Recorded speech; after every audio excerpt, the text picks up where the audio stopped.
Fears of a tragic ending for a pod of stranded pilot whales. In the last week, nearly half of the group, 22 whales, died in Florida's Everglades National Park.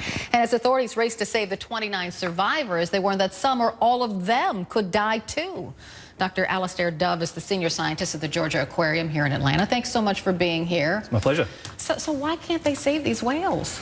Unfortunately, this is a pretty typical pattern with pilot whales. Pilot whales have a tendency to all beach together.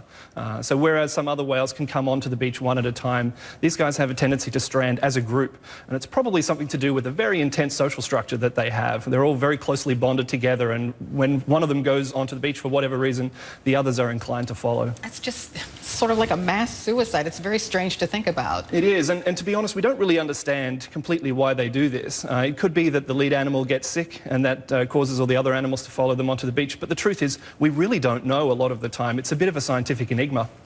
So I know that there was a morbillivirus, and it affected dolphins not so long ago. Could this virus be partially to blame for some of these whales dying?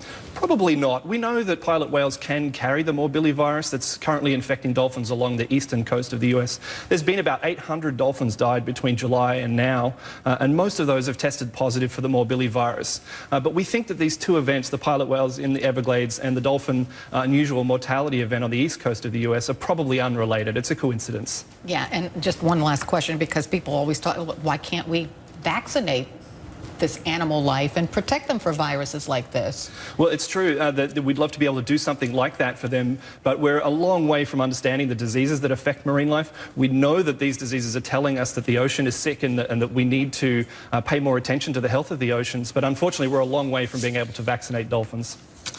Dr. Alastair Dove, thanks so much for coming in today. We appreciate it. You're welcome.